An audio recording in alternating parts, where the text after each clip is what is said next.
totally cooperating. Just relax. Not doing anything without cooperating. Sir, I will be very cooperative. Let's try that, please. That's not you on the 27th. Food Line parking lot, Traveler's Rest. I don't think so. Look, man. Where's Edna? I don't know where Edna is. Yes, you do. It's not making sense. So you're the last person to be in a vehicle you wiped out of a lady that's missing. That sounds really up. 28 years ago, this man kidnapped a woman and was sentenced to 30 years in prison for it. 3 decades later, 80-year-old Edna Suttles is spotted picking him up in a parking lot. This would be the last time Edna was ever seen alive. Days later, detectives traced Edna's movement and discovered CCTV footage of the same man driving her car. She's missing right now. Yes, Dan, where is Edna? I don't have a clue. But that's when police found out Edna wasn't the only victim. If you tell them to turn that off, I can talk to you a little more freely. Sometime around 9 a.m. on August 27th, 80-year-old Edna leaves her home in Traveler's Rest to look after a friend. Hours later, 911 dispatchers receive a concerning call. Greenville County 911, what's your emergency? A sitter was supposed to show up to be with my mom today. Her name is Edna Suttles, and she didn't show up. This is not like her. She shows up like clockwork. So something's wrong. But this call was only the beginning of a long chain of mysteries. As officers arrived at Edna Suttles' home for a welfare check based on these reports, they received no response. There were no signs of a break-in, and Edna was nowhere to be seen. However, when police asked Edna's son, he pointed out that $50,000 worth of jewelry was missing from the home. More importantly, though, her car was missing too. If the cops could find that, they might be able to figure out where she had gone. This meant that finding Edna's vehicle would be the most instrumental step in this investigation, as it would give a clue about her last known whereabouts. Immediately, a hunt for Edna's car began, and 6 days later, it was found abandoned in the parking lot of a hotel in Traveler's Rest. This was odd, as Edna lived close by and didn't need to stay at a hotel. A check with the staff also revealed that no one under the name of Edna was staying there. So to get to the bottom of this mystery, the cops decided to try and trace back Edna's movement using CCTV cameras starting from her home. At 9:30 a.m., a camera at a nearby pawn shop captures Edna leaving her home and driving towards a local Food Lion grocery store. 9 minutes later, Edna arrives at the store to pick something up. A man approaches the vehicle with 2 bags in his hand and sits alongside Edna, who then drives off back to her home. 4 hours later, at 1:43 p.m., Edna's car leaves her home again and arrives at the same Food Lion once more. But this time, the person exiting the driver's seat isn't Edna at all. It's the same old white man she picked up earlier, who immediately moves to his car and parks it next to Edna's. He then drags something out of her car, placing it into his. Initially, it was difficult to identify what the man moved from the Jeep to the Chevrolet, but after a frame-by-frame analysis, it wasn't a question of what was moved, but who. Because in a chilling discovery, officers would realize the footage showed the unmistakable golden hair of Edna Suttles. 4 minutes later, at 1:47 p.m., the man drives Edna's car into the hotel's parking lot and parks it in the same spot that the detectives found the vehicle in. He exits and begins wiping down the door and seats, trying to get rid of any evidence of his presence. By 2:14 p.m., the man returns to his vehicle at Food Lion and drives off, marking the last that was seen of Edna and the man. The most crucial part of this investigation is to now figure out who exactly the man in the video is. But due to the grainy footage and his distance from most cameras, this proved to be difficult, and the investigation seemed like it would come to a standstill. But detectives had an idea. Since the man exited the store with bags in his hand, a purchase was made, and this realization would be the most crucial breakthrough in the case. Immediately, officers began retrieving footage from inside the store, and when they reviewed it, they came to a harrowing realization. This was Daniel Prince, a man who only 24 years prior to this got put in a federal prison for kidnapping. 24 years prior to this incident, in 1997, Daniel was responsible for the kidnapping of a woman in Michigan. He had her tied up, shackled her hands, and it was by sheer luck that she managed to free herself before escaping. Even though he was sentenced to a maximum of 30 years for this crime, he was released by 2009 on parole. But the worst was yet to come. Daniel began working as a handyman for predominantly elderly single ladies, a demographic that not only matched his previous victim, but also that of Edna's. For officers, the realization now begins to settle in. They have a kidnapper on the run, and there might be a chance that he has kept Edna alive. Not knowing where she is, they had to act fast before this glimmer of hope dimmed.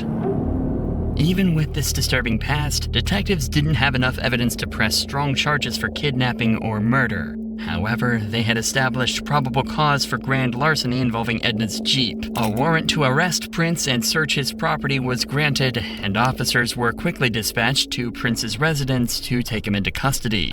Totally cooperating. Just relax. Not doing anything. Alright, let's go. Stand up on your feet. Right there.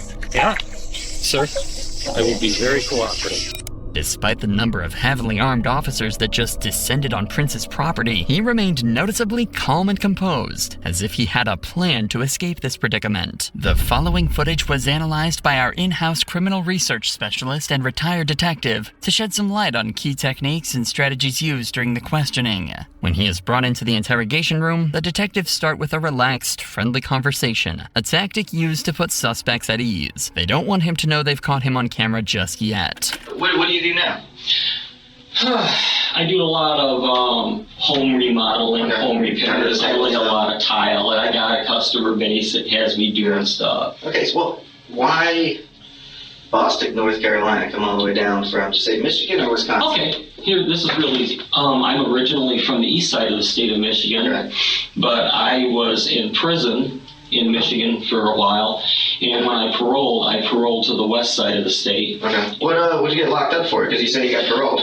I was locked up for a kidnapping charge. Okay. And I did 13 and a half years for that. Oh, wow. I did 1.5 years for a false statement on a vehicle title. You know, when they're not sure if they're going to make something, they want something to hold you with. So the false statement, that's all that was. The kidnapping,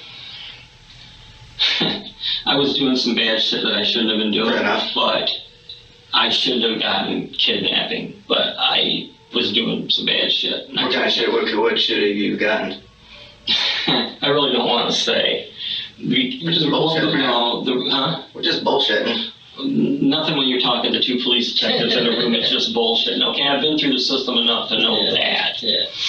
All I'm going to say about that is I did my time. I made my first parole, and I haven't been in trouble since. Hey, and that's great to know. You know, a lot of people, especially being what you've been through, they come out and they go right back to it. Just because he's a convicted criminal doesn't mean he's involved in Edna's disappearance, but the evidence the detectives have paints a different picture altogether from the hard-working, reformed criminal he claimed to be. I'll talk to you about August 27th, 2021 of this year. What day of the week was that? Oh, it was a Friday. Okay. Okay, so specifically the 27th. Mm-hmm. What, 2 weeks ago? Do you remember where you were at? Not specifically. Where do you think you were at? I've been going all over the place. I've been back and forth to Charlotte. I've been down to South Carolina. Like, where's the jobs in South Carolina taking you? Actually, I was down to Traveler's Rest, but I don't know if it was Friday or Thursday. I know I'd been there earlier that week. But you don't remember which day specifically? No, it was either Thursday or Friday. What kind of job were you working on? I wasn't. You wasn't? I wasn't. This lady had talked to me several times. I'd been down to her house 2 or 3 times. We kind of got to be friends. This woman has so many damn problems, mostly her daughter. She would call me and have me come down there. Okay. She said she needed to have money at one point in time to help her daughter because her daughter was in jail. Then she needed money another time because she was hiring a private investigator. Because her son-in-law she talked to me all kinds of stuff about it. We got to be pretty good friends about stuff like that. Okay. How'd you meet her initially? Years ago. Okay. Years ago, it was somebody giving me her name or number, or my name and number. Here, the detectives are analyzing his behavior and allowing Prince to dig a hole for himself that he's going to struggle to escape from. When they reveal they know the truth, he's going to try and deny his guilt, even when the evidence speaks for itself. What you're telling us is that's not you on the 27th? Food Line parking lot, Traveler's Rest? I don't think so. That's not you. That's me. Where's that? Food Line, August 27th, 2021, 9:23, Okay. 32 seconds. Ringing a bell? Yep. Yeah, I went down to Food Alliance. Yeah. Yeah. So what were you doing down there that day? She wanted me to look at some stuff at her house, Okay.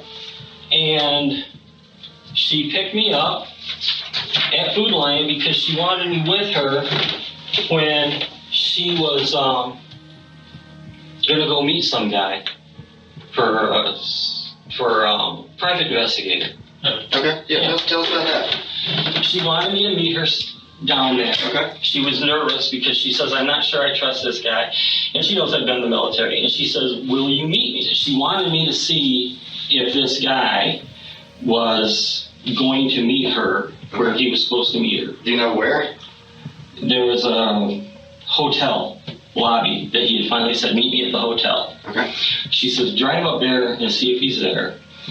And I drove up there, and things are starting to sound really squirrely to me. This is a common deflective behavior. Prince is not only trying to deflect suspicion away from himself, he's trying to point suspicion directly at someone else. In this case, the private investigator. According to Prince, Edna wanted to meet the private investigator the day before she was reported missing, even though she didn't feel safe meeting him alone. Luckily, detectives have seen the whole thing on camera, and it completely contradicts everything Prince is saying. What were you driving? I was driving a blue car. Your wife's car or your car? My wife's car. So that's y'all coming down 25, you and her together? It could be. Okay, because that's her car. That's about 13:45 on the 27th. Okay. So you're with her there? Yeah. Okay. I guess. Yeah. I'm not saying yeah. I'm just saying that could be her. Yeah, it's a different angle. I mean, we've watched this car, right? Okay. Here's y'all in the hotel parking lot. Okay. Yeah? Oh, look. There's y'all backing in. Yep. And a couple of different copies of it. Backing in. Yeah. Oh, look. You get out. Nobody else gets out. I told you that. You're walking around the car. Yeah. You wipe the entire car down. Because I was worried. You were worried. There's you walking across the parking lot in front of Little Caesars. Mm-hmm. And there's you getting back into your car and driving away. Oh, she's with me. Look, man, you are a good dude. I honestly do believe that you screwed up years and years ago. Prince seems visibly stunned by the amount of photographic evidence the detective is showing him, and even though it can't be refuted, Prince is going to try and lie his way out of it. But that's not the only evidence detectives manage to find along the way, as there's mud on the wheels of Prince's car, leading detectives to believe he drove off-road to either kill Edna or to dump her body. And this is when we arrive at the pivotal moment where Prince's story starts to fall apart. You're not a bad guy. Right. Nobody is saying that you're some evil, twisted dude. Mm-hmm. Okay? We need to know where it is. We've processed the car. We found the dirt. Where did you go off-road?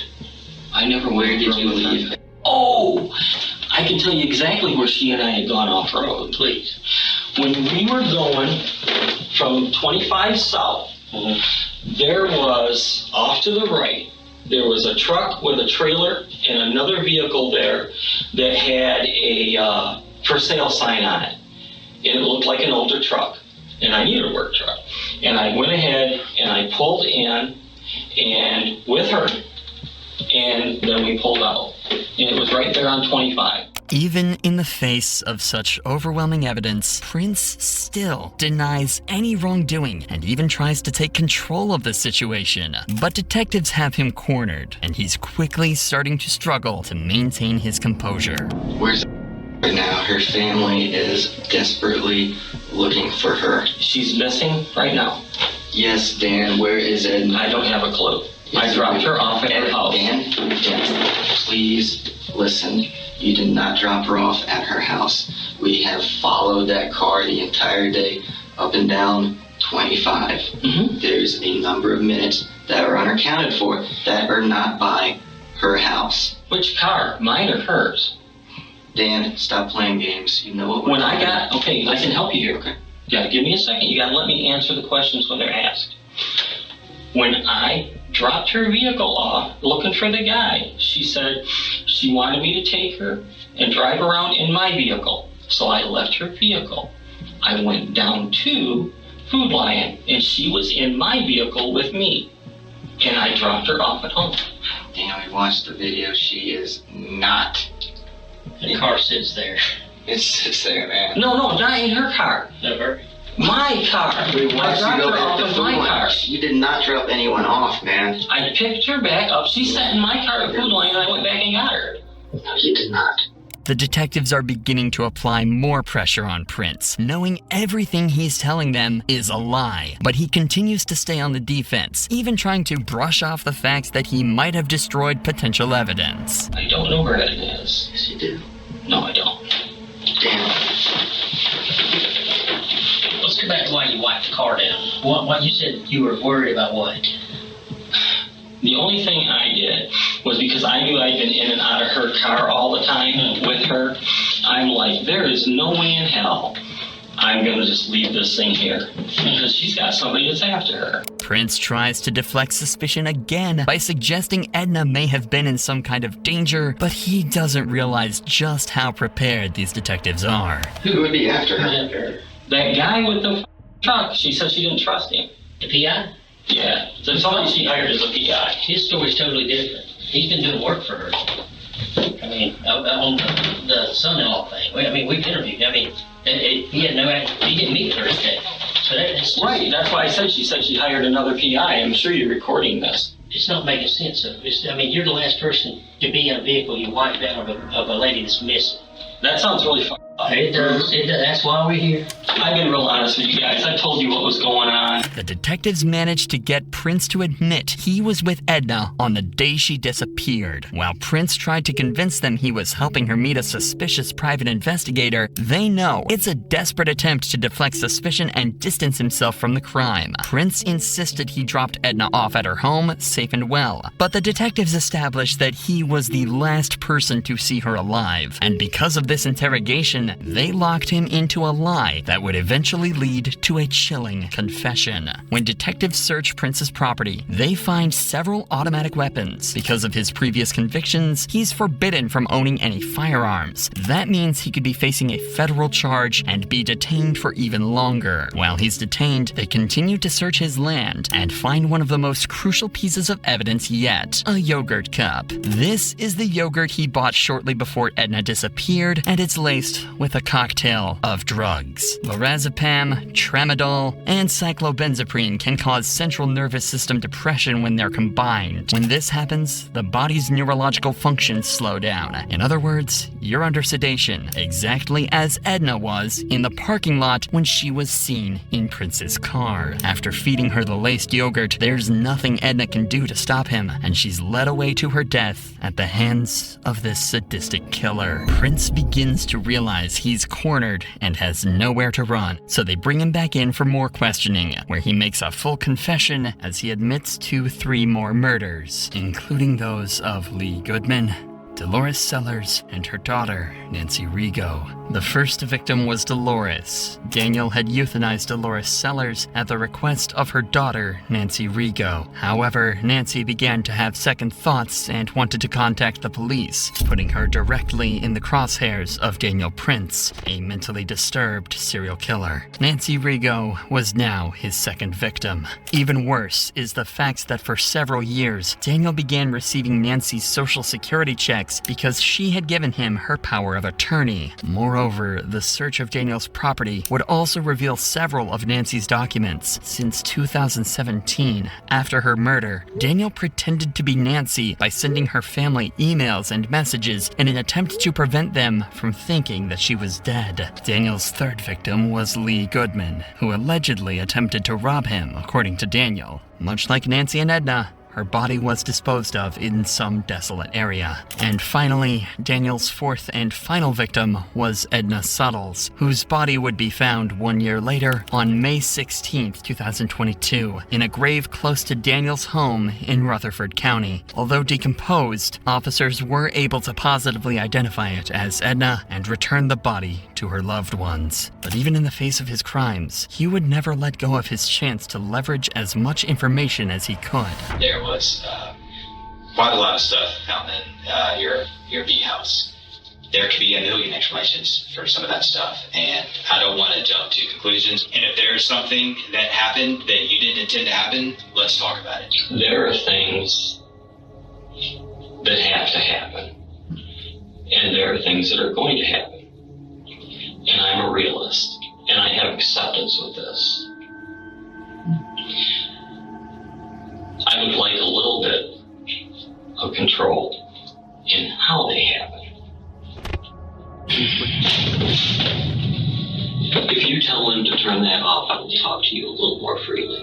When they turn the cameras off, Prince makes a final attempt to take control and influence the outcome in his favor. Daniel Prince avoided a trial by making a deal with authorities. He would tell them about the location of Edna's body, and in turn, his case would go federal because of the better living conditions in federal prisons. Not only that, but he would also avoid the death penalty and instead receive a life sentence. One would think that the detectives were naive to turn off their cameras and not record Daniel's confession, but unbeknownst to Prince, the investigators keep the backup audio recording running after shutting down the camera. This is the chilling confession he made. Okay, let's put it this way.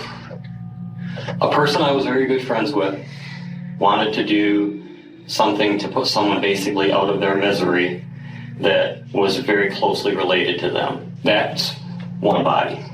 That person started having an extreme amount of guilt over this and decided they were going to go tell what had happened. That's the second body. There's a third body that I did not kill, and I knew that they'd be getting Social Security disability for the rest of their life. So I got rid of said bodies, for example, so that I could continue to use the card. By any chance, while he's getting all this squared away, can you just help me get that closure for Edna's family? Not until I have this. I clam up like a clam if this doesn't go federal for everything.